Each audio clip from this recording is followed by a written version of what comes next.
Hello, everybody, and welcome to another edition of the Tuesday Swoop here on the Solano College Sports Network. We're here in our studio in Fairfield, California. My name is Blake Molina, and joining me today is my broadcast partner, Collin Samansky. Collin, welcome to the show today. Yeah, thank you for bringing me on, Blake. Yeah, I'm excited to get this one going. Yeah, so we're going to talk about our women's team. We have our basketball season is coming up just a little over a week away, as our first game will be November 2nd, and we'll be calling the women's game. It's kind of a new face team. My bad. I'm sorry. I didn't know you were still going with the main camera. Good. What do you mean? What happened? It was fine. My bad. Because you were still looking at the main camera. Oh, when I transition on the Yeah, intro? my bad. That's my fault, too. I forgot to look over it here. Let's just Okay. restart it. Restart it? Yep. Yeah, might Just as go well. from the beginning. No worries. bad. Nope, you're good. That's me, too.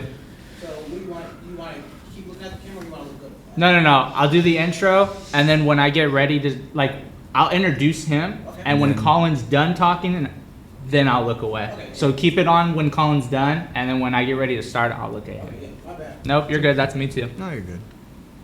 I think, personally, when I saw it, I thought that would have been fine. Yeah, That's no big deal. but I did. Hey, just whatever. I It's a good practice run. Yeah. No, it doesn't hurt to have practice runs. Yeah, so I'll introduce you, you'll say what you say, Yeah, yeah. and then when I... Then you'll throw the topic up. Yes. Perfect. Works. Exactly. Works for me, man. And you ready? Yeah, I'm ready. All right. Excuse me. Hello, everybody, and welcome to another edition of the Tuesday Swoop here on the Solano College Sports Network. We're here in our studio today in Fairfield, California, as we're going to be previewing our women's basketball team, as basketball season is just right around the corner for the Solano Falcons. My name is Blake Molina, and joining me today is my broadcast partner, Collin Samansky. Collin, welcome to the show today. Yeah, thank you for bringing me on, Blake. I'm excited to take a look at this year's season for the girls basketball team. Yeah, I think it's going to be a good season. It's going to be different, though. Kind of I don't want to say a complete roster overhaul, but a lot of players are moving on. We have a few new players, and some key contributors from last season have moved on as well. So this is going to be a very interesting year, I think, just because from the knowledge I know from last season was very fun, high octane, but now kind of a different team this year. So their season last year was good. They went 19-10. They had a great 8-4 record at home, and the road record was even better, was phenomenal. 10-3. 10-3. Yeah, that's tough to do. that is, especially, yeah. I mean, they had some tough games on the road as well. And they also, too, one of my favorite stats from their season last season was they had two different winning streaks. They had a 7-game winning streak just right in the middle of the season. Yeah. And they actually finished off the end of the season on a 6-game winning streak, winning 6 out of their last 7. They did, unfortunately, lose the last game of the season. Kind of a brutal playoff run, though. Didn't get too far. They got to the first round and lost to Lassen 57. Yeah, 52, a close game. And, that game had some implications for the future. And what I mean by that is, we saw Jaslyn Woods, Melanie Raffon, Dominic England, among others. It was kind of their last game here at Solano as they moved on. Those were some of the players. And, kind of going forward, this team is going to look to their new players for support at all, scoring, assists, rebounds, bringing up the ball, because, those 3 alone plus the others that left, those are some key contributors. Yeah. I want to bring up that Lassen game. That one was really kind of a heartbreaking loss, at least for me when I was there, because all I was doing last semester for the games was mainly on camera, and I was thinking, this will be it was a great game. It was a tough game.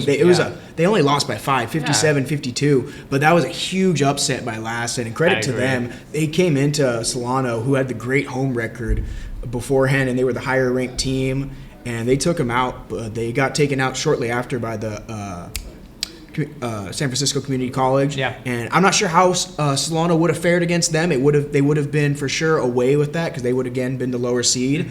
But we'll never know, because that was great fight there by Lassen taking on the Solano. Yeah, it wasn't like they got blown out of the water. It was a 5-point loss. They did lose at home, and like you said, it was an upset. But that's not something where you just put you bury your head in the ground. That's something you can, I don't want to say easily shake off, because it stings a little bit losing to a team that's kind of considered under you in a way. That always stings differently. But it's cool to bounce. They're gonna bounce. I think they'll bounce back well, and they can just shake it off. Obviously, some of the players that we talked about and we'll talk about in the later in the show left, but they have some new up-and-coming talent. A lot of freshman guards got brought in. We'll kind of talk about that towards the end, but this team last year was pretty formidable. They averaged just above 59 points per game. Their shooting was a little off from the season prior. They looked to be more of I thought going in, and I talked about it with my old partner, I thought they'd be a really good three-point team last season, and they really struggled. They only shot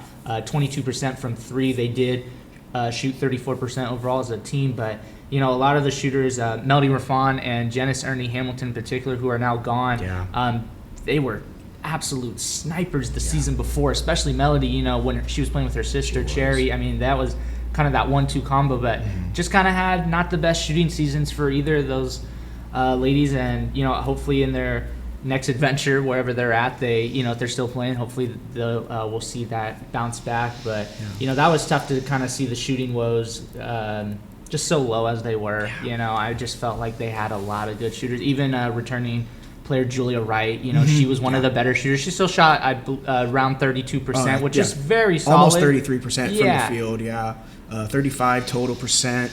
And she was the leading scorer on the team, surprisingly, for a freshman. So I'm really thinking that she's going to be a big contributor and leader for this offense this year.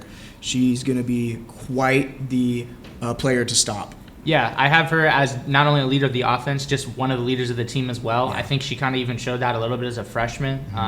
One of the other players, too, as I want to see it fill that leader position role or co-lead with Julia Wright, was Jay Dixon. She was a freshman last year, and she was that kind of combo guard. You could play her at both forward positions, and she was that kind of do-it-all player. She can get you. She didn't score as much, but she hustled. She got you rebounds. She could show off the flashy passes every once in a while, and she was just tough physically. She was tough. She was one of their best defenders. Yes, she looks like the freshman in steals, 74 steals and 50 total blocks, man. Yeah. She was a beast out there, and I'm really looking excited to see her aggressiveness on the defensive end this year. Yeah, kind of sad because Jasmine Woods is gone.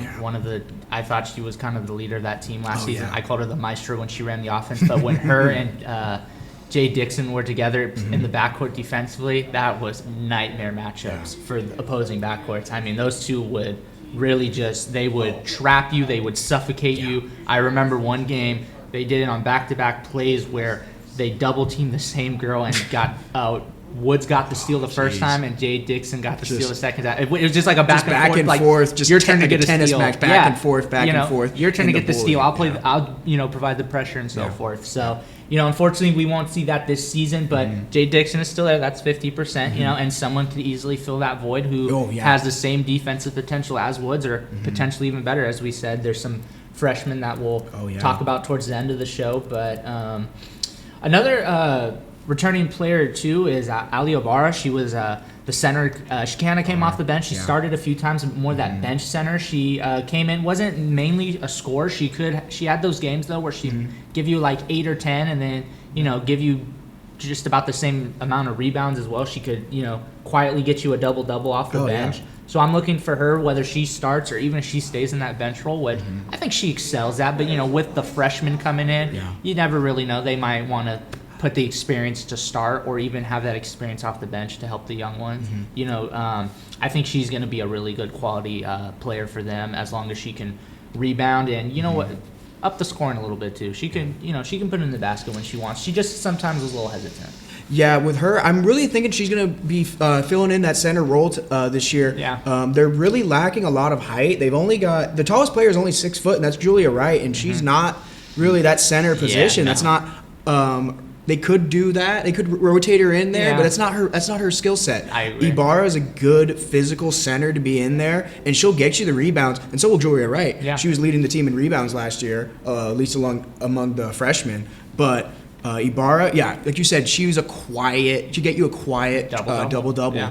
And that's really all you need. You want those easy putbacks when they can't drain those threes out there. Like they had a little struggle towards the end of the year last year at three. Especially at the end. Yep, I was going to point that out. Especially, I don't. Certain players in particular too really struggle at the end. Obviously, I'm not going to put anyone out there because I don't want to put anyone down, and they've moved on from Solano. But yeah, I agree. Towards the end of the season, the shooting slumps really started to show, and they unfortunately even got worse. But yeah, I think Ibarra, whether she starts or come off the bench, I mean, she's quality, and I like the word you said, physical. Because I forgot to mention that. Yeah. She was definitely physical when she came in, whether it was for long periods of time or short.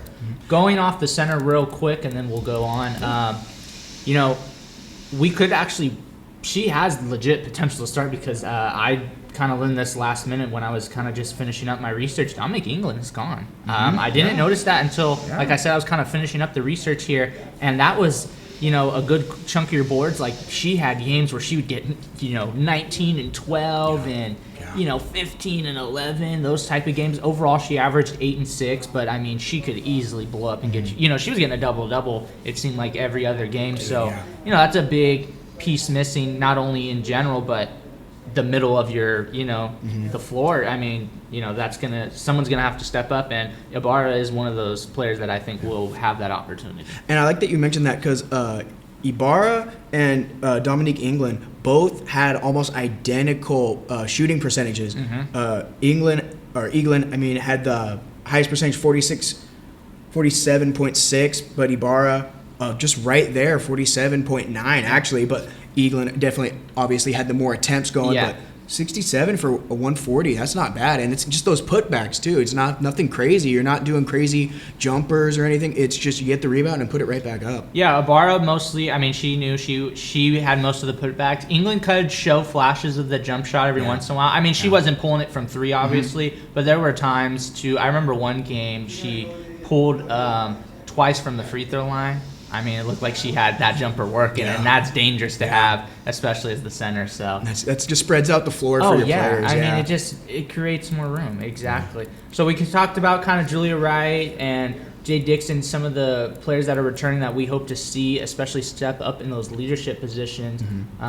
One stat I hope this team can repeat, and I know this is a different team, so it's going to be hard, but one of my favorite stats that they had last season, and they were number one in this category for, I would say, average about 95% of the season. I think it kind of dipped towards the end. I believe they finished third at the end. But they would hold their opponents to, when they were first, it was 12% field goal or three-point percentage. They were holding teams to a 12% three-point percentage. They finished the year. That number did go up. It went up to 16. That's still a really good number. And I mean, for the struggles they had on shooting the three, I mean, they really locked down the opposing teams and really kind of showed like, hey, we're struggling, we're going to make you struggle, And that was Jaslyn Woods, that was Jay Dixon, Janae Jackson, you know what I mean? It was those type of players doing, causing that disruption. So I'd really like to see if they could kind of stay in that top three category, top five again. If they get number one, that's great. But, a new look team, you never really know. But that's one stat I hope they can keep up with. Definitely, they're really good on defense that we saw, and they were really good with those steals. They would get all those fast breaks, and they could really pull a game out of arm's reach in an instant for you. If you blink and you'll miss it for these other teams. So they're going to be a definitely formidable opponent for most of these teams coming up. Yeah, and a couple returning players, that we haven't really mentioned. Ella Gervasoni, the backup guard she got in there. Not as many minutes as a freshman, but she had a few games where she would come in and really give you quality minutes when there were some injuries, especially when Woods was out one game. She came off the bench and just kind of knew her. She knew her role. That was the main thing. She just did a good job. Charlize Hongo, who got kind of spot minutes. I think now, because she's been around the team, she has that experience. I think we'll see her get more minutes, and she showed flashes that she has some potential kind of on the wing. And another one we haven't talked about who really was showing kind of towards the end of the season and kind of contributing a lot was Aaliyah Hayes. She was that combo guard forward, kind of like Jay Dixon, just a little shorter though, but she really could get you points if needed. And she was not the best defender, but she was scrappy. She really could she held her own. She was she was like a pest on defense. You know what I mean? Like, she could be a pest on defense and kind of like get in the head of the opponent. So I think there's going to be a lot of opportunity for some of the players that didn't maybe get as much minutes and opportunity last season. I think they're going to get it this season just because of the experience they have playing under the same coach and playing with some of the girls. And I think overall we should see improvements from all the returning players. Well, yeah, and that's always what you hope to do. You want to have your sophomores build up your freshmen, help get them prepared, help get them ready for the games and the following season coming up, and then you hope that pattern builds and builds and keeps it going, keeps that cycle going for you, so that way you're not always having to deal with teaching new fundamentals to your leaders of your sophomores. So yeah, no doubt about it. And this team too, one number I want this team to improve on is the assist number. I felt like 11.7 is low. I personally felt like the team averaged more than that, but obviously stats don't lie. Yeah, I didn't put in the stats. It did always seem like they were. Yeah. They have great ball movement. Exactly. But it was just sometimes they couldn't knock down the shots on like those good passes, good extra pass for the better shot. And it was more like just the putbacks that they had on the rebounds and whatnot. But yeah, you're right. The assists do need to go up, but other than that, they're looking pretty good. Well, yeah, the assist number needs to go up. I'd say anywhere from that 15 to 20 mark per game would be good. Like I said, they just average under 12. You were talking about the rebounds, though, with the putbacks. That was actually one of their strong points last season. They averaged 47.6, just a few shy under 50. However, for me, I actually think that the assist numbers are going to go up this year. Maybe not to that 15-20, but they'll go up. I actually think rebounds may take a hit this year just because of the losses. But at the same time, we are not, we don't know what these freshmen are going to bring. I mean, one of these freshmen can come out and, she could pull down 7 rebounds per game, and that could either keep this stat afloat or even potentially raise it even more. But I do think the stats are going to kind of flip-flop where the assist numbers will go up and the rebounds will go down. But hopefully on the rebounding side, I hope it stays the same, but realistically, I hope it doesn't go down too much. Like, it's not, I don't think it's going to cut in half from 47, but. Oh, no, I don't think it's going to be a drastic dip like that. There's going to be a slight dip. I agree. You still have your lead rebounder, Julia Wright, and you still got the presence in the paint of Ibarra and all their other players, Amari Mason. She's one of the new freshmen. One of their new big freshmen, 5'10", really good. Jay Dixon, 5'10". So you have some size here, and it's really just putting it into work, putting it into practice. So they'll get their fair share of rebounds. It may not be nearly quite as much as almost 50 a game like that last year, but they're still going to make their presence known in the paint. I say they can keep it at least around or at 40. I think that would be good as long as that. 40, but that assist number needs to come up. If the rebounds dip, the assist needs to go up, and vice versa. Like I don't want the assist numbers to dip lower than 11, but if the rebounds are in the high 50, in the 50 mark, I mean that's pretty good. So you just brought up Amari Mason. That's great because I would like to talk about some of the incoming freshmen, even though we haven't seen them play. Quite yet. So we talked about Armani Mason. They brought in a lot of guards too, especially with the departure of Woods. So one of these young Falcons could be your starting point guard opening night. Armani Mason is one of them I'm looking at. I think she has a good shot. Maggie Azevedo too. I think she has kind of the skill sets from some of the things I've seen on her. I think it wouldn't surprise me if those two ladies are fighting for her. And I think one of them too could be the first call off the bench for that point guard, depending on what the coach decides to do. But for the most part, I mean, it's kind of more returning players compared to the new players coming in. So, this isn't like one of those rebuild situations where they're going to drastically drop. No, I think this team, I don't think they're going to get 19 wins just because they have to acclimate the new players, but I don't see them dipping like a few games. It's not going to be a substantial dip. Yeah. It may not 4 or be 5 game difference. That's what I'm they finished second in their conference last year.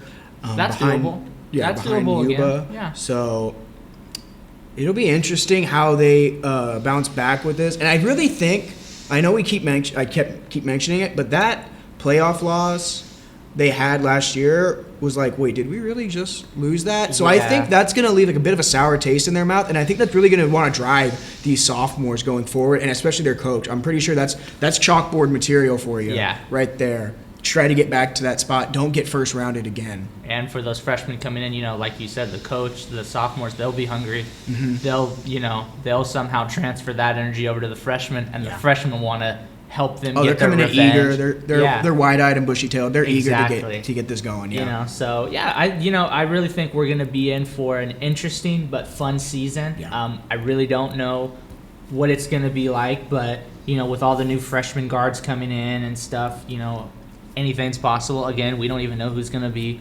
running the show. Yeah. Jaslyn Woods is gone, so there is no more maestro currently until our first game, which will be next Thursday. So we're all looking forward to that, and that's going to wrap it up for us today here on the Solano College Sports Network. This was another edition of the Tuesday Swoop. This is Collin Samansky. I'm Blake Molina. Thank you for joining us today, and we'll see you next time.